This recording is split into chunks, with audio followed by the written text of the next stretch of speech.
ভোটের রেজাল্ট তো চলেই আসলো, আর মাত্র একটা দিন মাঝখানে অপেক্ষা। আজকে 2 তারিখ হয়ে গেছে, বাস 3 তারিখের পরে কিন্তু রাত পোয়ালে, মানে 3টে তারিখ আর একটা দিন মাঝখানে, তারপরে কিন্তু 4 তারিখ। সবার মনে একটা উৎসাহ, প্রচণ্ড এক্সাইটেড। ভোট দিতে পারিনি, কিন্তু ভোটের রেজাল্টের জন্য প্রচুর এক্সাইটেড রয়েছে। কারা কারা আমার মতন এক্সাইটেড রয়েছে ভোটের রেজাল্টের জন্য অবশ্যই কমেন্ট করে জানিও। 4 তারিখ খাওয়া দাওয়া বন্ধ, খালি রেজাল্ট দেখবো আর রেজাল্ট দেখবো। ফলাফল দেখতে খুব ভালো লাগে। আর বিশেষ করে এখন, আগেই তো টিভিতে দেখতাম অতটা মজা আসতো না, এখন ফোনে লাইভে ঢুকে কমেন্ট করো, নিজের মতামত জানাও, তারপরে কত ফ্রেন্ডের সাথে ঝগড়া হয়ে যায় মতামত নিয়ে।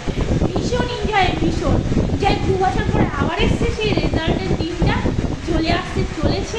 আর আবার কিন্তু কত নিউ ফ্রেন্ড হবে, সবার সাথে ঝগড়াঝাটি হবে, আর জুটিয়ে দেখবো ভোটের ফলাফল।